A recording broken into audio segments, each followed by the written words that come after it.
Salut, c'est Nico du blog Oser Investir, j'espère que tu vas bien. Voici une toute nouvelle vidéo où je vais te parler des travaux, sur comment trouver les bons artisans pour réaliser ces travaux quand on réalise un investissement locatif.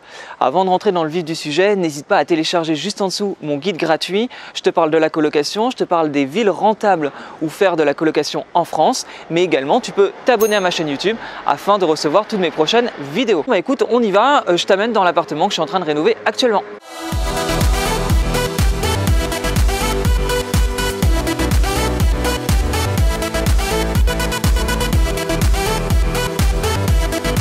Donc vraiment, voilà, les travaux c'est important, mais il ne faut pas les faire à n'importe comment. Quand tu ne t'y connais pas, c'est pas forcément évident. Je me suis retrouvé à parler placo, à parler électricité, à parler plomberie, et c'est pas du tout mon domaine. J'avais plus peur à la base de la banque que de la partie travaux, mais je me rends compte que la partie travaux, on n'en parle pas assez, mais c'est quelque chose de vraiment très important et c'est ce qui permet de donner de la qualité au bien, donc c'est vraiment pas à sous-estimer. Quand tu visites un appartement, une des premières choses à faire, c'est demande des plans de l'appartement. Ça c'est quand même plus simple. Si tu as des cloisons à faire tomber ou une redistribution des pièces, c'est plus simple. Tu peux, quand tu visites un appart, estimer le coût pareil à peu près au mètre carré.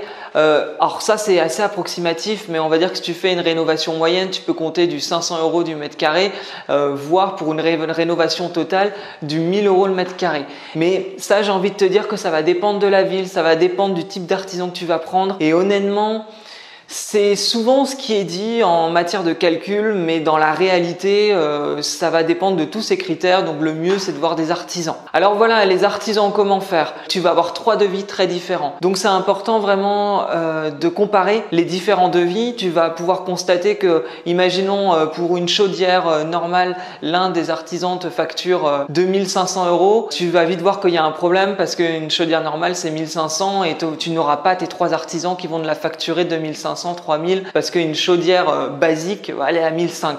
Bon, en fait ça c'est des petits trucs que tu vas apprendre au fur et à mesure, parce qu'encore une fois moi je m'y connaissais pas du tout, mais à force d'avoir le nez dedans tu vas pouvoir comparer, et il y a des choses qui vont te sauter aux yeux et il faut pas non plus hésiter à montrer le devis à des amis qui peut-être sont plus avancés, qui te feront un retour dessus. Mais quand tu vois les artisans et qui passent faire les devis, il y a un truc aussi qui est vraiment bien, c'est pose des questions. Il n'y a rien de mieux que de poser des questions. Les gens te répondent, tu apprends, ça te permet toujours de gagner en expérience, et c'est le plus important. Dans cet appartement notamment, quand j'ai vu les devis, l'artisan qui fait les travaux, on a passé 2h45 à tout évaluer, à tout regarder, à tout calculer.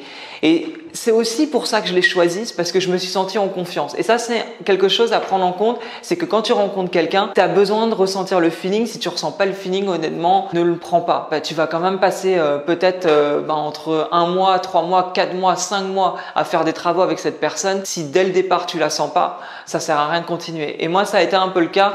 L'artisan que j'ai trouvé, on a passé 2h45. Il m'a vraiment conseillé sur pas mal de choses, et donc là je me suis dit ok, lui je pense que c'est le bon. De plus, son devis me paraissait cohérent, donc c'est pour ça que je l'ai pris. Sans oublier que c'était un artisan qui m'était conseillé, et ça aussi c'est quelque chose à prendre en compte. Tu peux évidemment aller sur les pages jaunes, aller taper société de rénovation, mais si tu as quelqu'un dans la ville qui est un investisseur par exemple, qui te conseille un artisan, c'est quand même toujours mieux, surtout s'il te dit que ça s'est très bien passé, qu'il a tenu les délais et qu'il n'y a pas eu de gros débordements, ou pas de débordements au niveau du chiffrage de l'enveloppe travaux. Mais après, tu peux te poser la question, et ça tu vois, c'est un truc au début, moi je n'avais pas du tout ces connaissances-là, et je me suis retrouvé un peu la tête dedans.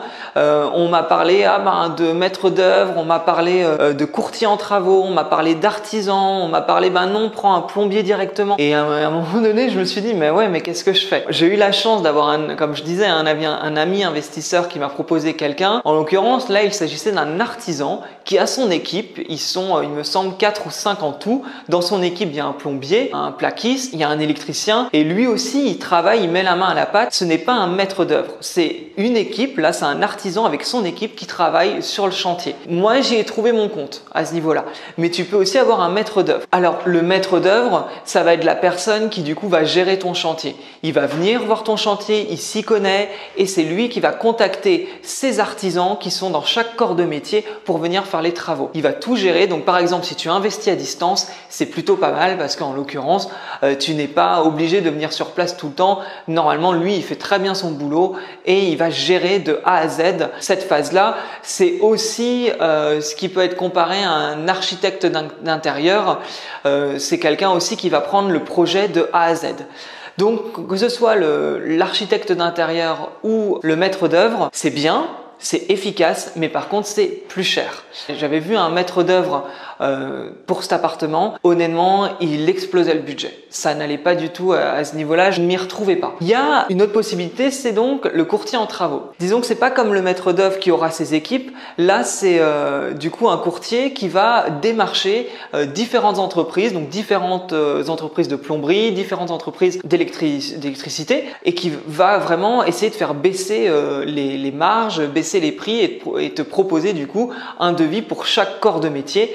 Et normalement, tu auras pareil un bon chiffre, en tout cas un bon tarif pour ça. On me l'avait conseillé, honnêtement, j'ai aussi fait l'expérience avec un courtier en travaux. Je m'y suis pas retrouvé, j'ai trouvé que c'était excessivement cher. Aussi dingue que cela puisse paraître, c'était plus cher que le maître d'œuvre, ce qui était vraiment pas du tout le but à la base. Donc, je me suis retrouvé avec un artisan, cet artisan qui avait ses employés avec qui il travaille depuis 15 ans et ils font tout. Moi, ça m'allait, je trouvais qu'il y avait une proximité avec chaque personne, je les ai tous rencontrés et ça, je trouvais que c'était quand même plutôt sympa.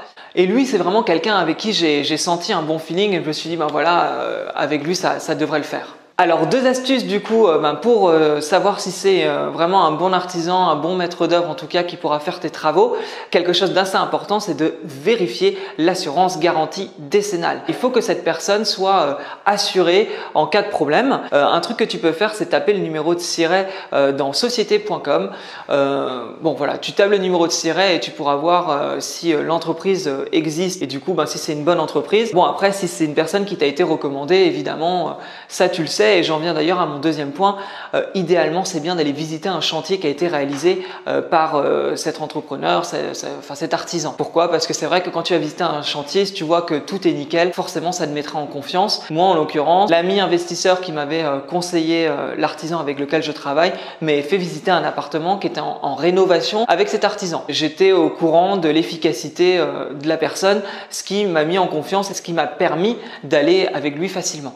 Du coup, voilà une petite anecdote assez marrante, enfin marrante, je sais pas, mais c'est vrai que quand j'avais rencontré les différents artisans pour du coup faire un devis, plusieurs sont revenus dans l'appartement parce qu'ils avaient plusieurs mesures à prendre, etc. C'était l'agence qui avait les clés. Et un jour, l'un des artisans a croisé un autre artisan qui venait récupérer les clés, alors que lui ramenait les clés. Et là, je me suis retrouvé à avoir la personne qui m'avait mis en contact avec l'un d'eux, qui m'a appelé et qui m'a dit, écoute, faut que tu fasses attention parce que si tu contactes plusieurs artisans, là le mien il m'a appelé et puis il n'était pas très content que tu fasses un devis avec un autre artisan. Et ça m'a fait un petit peu rire parce que comme j'expliquais, je suis pas là pour gérer l'ego des artisans. C'est quand même un appartement où on estimait les travaux à 40-45 000 euros voilà, de budget. Je fais pas un chèque de 40 000 euros à une personne qui me présente un devis, ça c'est clair. Donc c'était hyper important pour moi de faire plusieurs devis. La personne en l'occurrence qui se plaint d'être mis en compétition, clairement ça a été déjà un très mauvais point. Je me suis dit maintenant ça m'intéresse pas, j'ai pas envie d'avoir quelqu'un avec un ego surdimensionné qui n'est pas content d'être mis en compétition. Bon, ça c'était la petite anecdote. Voilà, et donc en gros, quand tu débutes les travaux, c'est hyper important d'être vraiment actif pour avoir des nouvelles. Si tu habites sur place, faut pas hésiter à se déplacer à l'improviste, matin, midi, soir, venir voir comment ça se passe. Et en l'occurrence, moi, c'est pas comme ça que je fais, mais vraiment j'ai de la chance de pouvoir faire confiance à mon artisan et on se donne des nouvelles tous les jours. Je ne quitte pas mon chantier des yeux, j'ai des photos régulièrement et je fais la démarche de venir au moins une fois par mois pour vérifier. De plus, j'ai de la famille qui habite dans la région, donc c'est assez simple aussi de vérifier un peu tout ça. J'espère que ça t'a plu, n'hésite pas à t'abonner à ma chaîne juste en dessous et tu peux toujours télécharger mon e-book gratuit. Voilà, juste en bas, il y a le lien. Ça permet, voilà, c'est un e-book sur pourquoi j'ai choisi la colocation, avec les villes rentables où investir en colocation et également comment j'ai fait pour investir sans CDI. Et voilà, je te remercie et je te dis à bientôt. Salut!